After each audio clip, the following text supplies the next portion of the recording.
તમારું નામ શું? મારું નામ પ્રફુલબા. અમારે આ કેટલા 2-3 વર્ષથી આ ભડાકા થાય છે. એકે આવી તીરા નહોતી, આ બધી હમણાં જ પડી છે અમારે. ભડાકા કરે આ બધી કઈ પાડી દે છે. બહાર નીકળી જવું પડે છે અમારા ભાઈ. બીક લાગે છે? હા, બીકે લાગે. ક્યારેક આમ છાતીમાં ધબકારા વધી જાય. શું લાગે છે તમને, બંધ થવું જોઈએ? હા હા, બંધ કરાવો ભાઈ.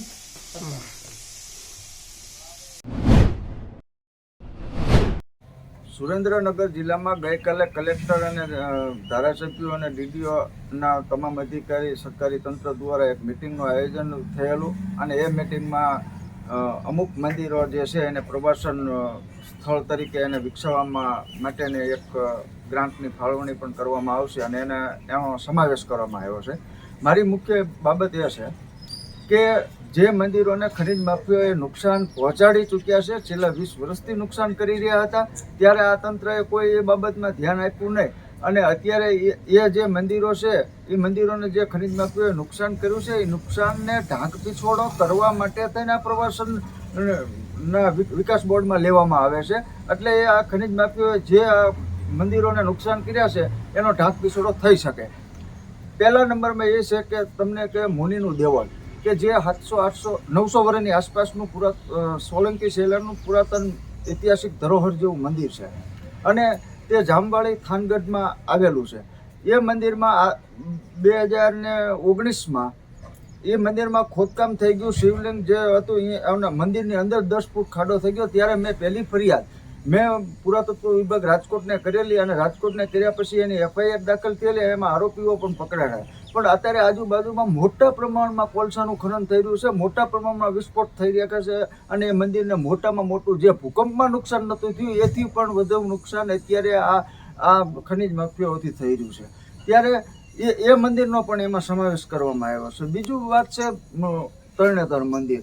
તો તરણેતર મંદિરમાં સુપ્રસિદ્ધ ગુજરાતનો મેળો ભરાય છે અને એ મંદિરની બાજુમાં જે મોટું તળાવ આવેલું છે એ મોટા તળાવના એમાં પણ વિસ્ફોટો કરવામાં આવે છે અને ખનીજ કાઢવામાં આવે છે અને એના કારણે ફક્ત 1/2 કિલોમીટર છે તે અને એના કારણે સતત આ ધ્રુજારીને કારણે મંદિરોના હાલમાં પણ તમે તિરાડો અને આ જે તંત્ર છે એ પેલા મંદિરોનો સર્વે કરે તો એમને ખબર પડશે કે આવી રીતે આ મોટું નુકસાન થઈ રહ્યું છે.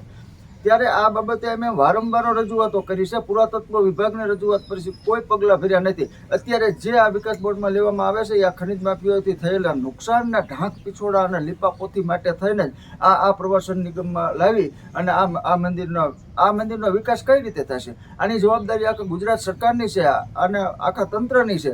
પણ કોઈ તંત્રના એક અધિકારીને પૂછો કે મુનિના દેવળ તમે એની વિઝિટ કરી છે? એક પણ અધિકારીએ મુનિનું દેવળ જોયું નથી. મુનિના દેવળની શું એની કન્ડિશન છે એ પણ જોઈ નથી. પુરાતત્વ વિભાગ તો રાજકોટ ઓફિસ ધરાવે છે, એ પણ કાંઈ કરતું નથી. જ્યારે આપણે અનેક ફરિયાદો કરો તો એક ચક્કર લગાવી અને વ્યા જાય છે અને મોટો સંતોષ માને છે. આવી જ રીતે જૂના સુરત દેવળ મંદિર જે પણ કેન્દ્ર સરકાર હેઠળ આરક્ષિત મંદિર છે એની બાજુમાં 50 મીટરમાં ખોદકામ.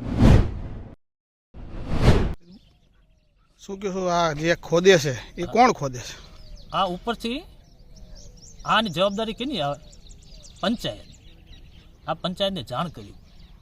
આ તળાવ છે એક પંચાયતનું તળાવ છે, ધર્મનું તળાવ બાંધેલું છે. આ એક ઢોર માટે, પંખીડા માટે, પાણી માટે છે.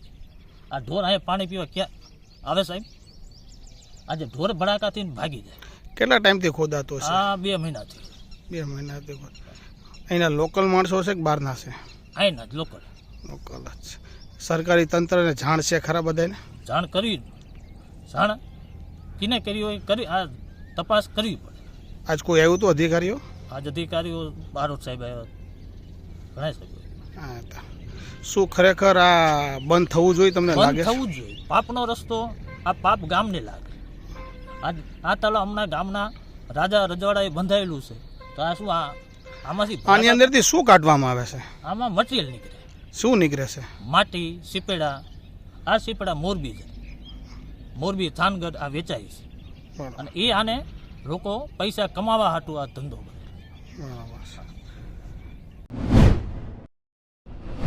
રાજ્ય સરકાર ખનિજ ચોરોને બચાવતા હોય અને આખી તપાસ જુદી દિશામાં લઈ જતા હોય એવા પ્રકારની આખી અત્યારે કાર્યવાહી ચાલી રહી છે. ખરેખર જો ખનિજ ચોરી અટકવી હોય તો તમે તલાટીને નોટિસ આપવાથી કંઈ નહીં થાય, સરપંચને નોટિસ આપવાથી કંઈ નહીં થાય.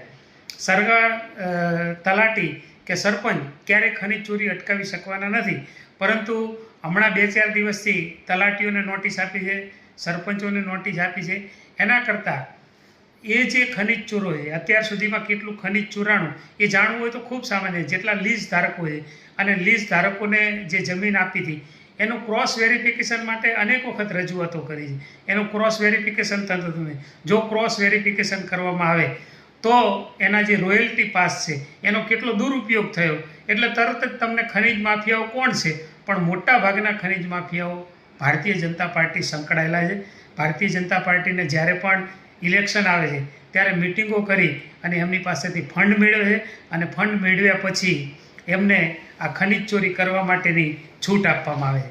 એટલે હકીકતમાં રાજ્ય સરકાર હોય, વહીવટીતંત્ર હોય, પોલીસ તંત્ર હોય, મહેસૂલ તંત્ર હોય કે ખાણ ખનીજ વિભાગ હોય, એ જો ધારે તો આ ખનીજ ચોરી અટકી શકે. પણ આ બધાની મિલીભગતથી યોજનાપૂર્વકનું એક ષડયંત્ર છે. એમાં જે શ્રમિકો મરે છે તો ભલે શ્રમિકો મરતા હોય, આખો જે પાંચાળ પ્રદેશ છે એ ભૂગર્ભની અંદર ખૂબ મોટી સુરંગો થઈ છે, પણ કોઈને કાંઈ પડી નથી. મંદિરો ઉપર તિરાડ પડે, મોટા મોટા તળાવો ખોદી નાખવામાં આવે કે રેલવેના ટ્રેકને પાટા નીચેથી સુરંગો થાય, કોઈને કશું પડી નથી. એમને જે ખનીજ ચોરી છે એમાંથી જે એમને પૈસા મળે છે, એમાંથી જે એમને હપ્તાઓ મળે છે, એ હપ્તાઓ મળતા બંધ થાય એની એને બીક છે, અને માટે આ ખનીજ ચોરી અટકતી નથી. ભૂમિની અંદર આવતા તમામ મંદિરો, પછી તરણેતર હોય તો પણ ભલે, થાનગઢની આસપાસના જે મંદિરો હોય તો એના તમામ મંદિરોની આસપાસ આ ખોદકામ થયેલું છે. તરણેતર મંદિરમાં તો મંદિરની દિવાલો અને જે પૌરાણિક મંદિર છે, કોતરણી કરેલી છે, આ મંદિરને તિરાડો પણ ભૂમાફિયાઓના પાપે પડી છે. આ વિસ્તારના ગામડાઓમાં આજે પણ માત્ર 4 થી 5નો જો ધરતીકંપ આવે તો પણ આ વિસ્તાર કે આ ગામડાઓ સહન કરી શકે એવું નથી. ત્યાં આપણે બેઠા હોય કોઈના ઘરે મહેમાન ગતિએ જઈએ, 2 કલાક બેસીએ, ત્યાં આપણને ધરતીકંપનો અનુભવ થાય છે. એટલે કે આખું પૃથ્વીનું પેટાળ આ વિસ્તારમાં ખોદાઈ ગયું છે, સુરંગો થઈ ગઈ છે, રેલવે ટ્રેકની અંદર પણ નીચે સુરંગો છે, અને આખા ગામની નીચે કોતરાઈ ગયા છે ગામ, અને સુરંગો કરી અને એક સાથે લગભગ 25 થી 30 કિલોમીટરનો એરિયો નીચેથી 5-6 ફૂટ, 150 ફૂટ, 200 ફૂટની ઊંડાઈએ 5-6 ફૂટ જેટલો ખોતરાઈ ગયો છે. ગમે ત્યારે દુર્ઘટના ઘટશે ત્યારે એક સાથે 15-20-25 ગામની આ દુર્ઘટના હશે. ગમે ત્યારે દુર્ઘટના ઘટશે ત્યારે આખી રેલવે એની અંદર પડી જવાની છે. આ ફાઇનલ